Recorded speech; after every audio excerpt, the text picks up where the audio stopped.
Welcome to Renewed Day by Day with Pastor LaRosa, an online ministry program of Global Mission Fellowship, Lucena City. Join us in our study from the book of Philippians with our topic called The Top Secret for Contentment. Welcome to GMF. We exist to share the good news of Jesus Christ. We're studying the church in these last days. We're in the book of Philippians. We're going to finish it very soon. There's never been a more important time to have spiritual stability, and that was a part of this chapter, chapter 4. We studied this in Philippians 4, 1 through 9. The key verse there, and we need to apply this every day with the world situation and personal situations. Stand firm in the Lord, my beloved. That's what we have to do. Christ is in us. We're in Him. We must stand firm. And remember, there's going to be terrible times in these last days. I just listened to a 2-hour presentation with a group of experts, even one government who used to be a congresswoman, and she went to Israel, and then Jan Martel and a pastor, and it was just, the things going on is just mind-boggling. So there's terrible times in these last days, but we can stand firm. And Hebrews 1:2 tells us we've been in the last days for the last 2,000 years, but now we're in the last hour of the last days, and never in history has something like Israel being in the land and all the things that are taking place. It's just incredible. So we have to stand firm. And we studied that in Philippians 4, 1 through 9. Last week we studied true concern and contentment, and we're actually going to continue that subject, but at a different perspective. I hope it helps. It did me many years ago, and it continues to help. And we're going to look at, first of all, Philippians 4, 10 through 16. We studied most of those verses last week. We're just going to review the key points because it builds up to the one I want to emphasize today. So in Philippians 4:10, but I rejoice in the Lord greatly that now at last you have revived your concern for me. Indeed, you've done that. And remember, Paul is not complaining. There's a reason for it. Let's look at the reason. Philippians 4:10, you were concerned before, but you lacked opportunity. They were not stoics. They didn't say it doesn't matter, who cares. They cared. But the issue was they just didn't have the opportunity. When Paul first left Philippi, as we'll see today, they had lots of opportunity. But because he was close by, he went right to Thessalonica, which was very near. But later on, he started going on farther away, and 7 to 10 years later, 4 to 7, 5 years, 6 years, 7 years, they didn't know where he was. They had no communication with him. He didn't have a cell phone like we do today. They cared, but they lacked opportunity. So Paul learned to be content. This is something he had to learn. And this is something we have to learn. And it's one of the keys of life to being stable. There's legitimate concerns, especially for people in your family. We're responsible for that. And we need to take care of those legitimate concerns. So let's review a couple of concepts of that in Philippians 4, 11 and 12. First of all, Paul found the secret to focus on Christ, to focus on the future, to be always occupied with serving others. This is what he did. And he found the secret. We're going to review that secret, and then we're going to look at a top secret. And we're going to look at spiritual giving and how important it is. So in Philippians 4:12, listen, this shows how he learned to be content. This verse tells us his status. Philippians 4:12, Paul was satisfied with the basics. That doesn't mean you can't have more, but the starting point is to be satisfied with the basics. That's how we develop capacity for more. Sometimes we don't even have the capacity. That's why when some young people become famous in some sport or entertainment, very young, Many times it almost destroys them because they just don't have the capacity for all the fame, all the recognition, all the money. They don't have the capacity. And so the starting point for capacity is to be satisfied with the basics. And then God will see what he can do with that.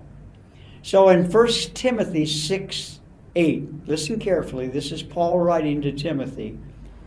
And having food and clothing, depending what climate you're in, you probably need shelter. With these we shall be content. That's the starting point. That's where we begin to develop capacity for more. And sometimes we get it and sometimes we don't. It depends on the situation and history and your family and many things. There's so many variables. So let's continue. How God provides for contentment. This is big. How God provides for contentment. If you have a relationship with God through Jesus Christ, if you're going in the right direction, God is working all things for good. He's causing all things to work together for good to those who love him. If you love him, not perfectly, but to the best of your ability, if you're going in that direction, he will provide for your contentment. Now, sometimes he does not provide because it's discipline, because people are going in the opposite direction.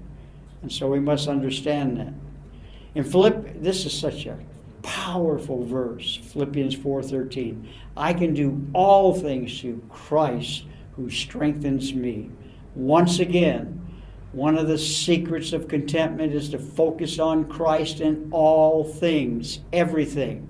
And remember, Paul mentions Christ 40 times in this epistle. Everything depends on him. His life, his death, his transfer to heaven, everything is focused on Christ. When you're suffering, you focus on Christ. For the joy that was set before him, he endured the cross. Focus on Christ at all times. That is how God provides. And if you do that, all the treasures in heaven will be available to you. Listen, Philippians 4:14. We should have an attitude of gratitude all the time. That's not easy. And everything give thanks. Some things are not good. Some things we don't like. Some things really hurt. But listen to that verse, Philippians 4:14. Nevertheless, you have done well to share with me in my affliction. In other words, he's making it clear. I'm very thankful for what you've done. And the next few verses, listen to this. This part of the book of Philippians is a thank you. It's a newsletter thanking them for what they've done. How he appreciated, how it encouraged him, how it lifted him up. And this is a part of God's, just encouragement is a part of God's provision for contentment. Very important. So let's look at partner. We're going to really study giving today, so get ready. I just heard something this morning. Money's mentioned over 2,000 times in Scripture, and much of it is related to giving. And that's one of the top secrets that people really don't understand. So we're going to talk about his partnership with the people at Philippi in giving. Now, this was early on when he first left Philippi, and then later they got kind of separated and lost contact, and they didn't have opportunity for many years. And then they heard where he was under house arrest, and that's why they sent Epaphroditus. So listen carefully in Philippians 4:15. And you yourselves also know, Philippians, he's talking to the people at Philippi, they've reconnected, that at the first, and this is his thank you, he's reviewing to encourage them because he's so encouraged by them. He wants to encourage them back. After I departed from Macedonia. So Philippi was in Macedonia, Thessalonica was in Macedonia, and then he went to other provinces like Achaia and Corinth, and later he went to Athens and so on. But he said, after I departed from Macedonia, no church shared with me in the, listen, don't be afraid to talk about giving, leaders, in the matter of giving and receiving. These are accountant terms, giving and receiving. This was an issue all the way back during the time of Paul, the apostolic church. In the matter of giving and receiving, but you alone. I only had one supporter when I started out. So did I. One supporter. And that's what he's doing right now. He's thanking him. This is a thank you letter. This is an attitude of gratitude. They are partners in giving and receiving. Thank you for watching. We'll continue our topic on our next video. Just subscribe to our channel for more lessons from Renewed Day by Day with Pastor Ralph LaRosa. God bless you and stay healthy.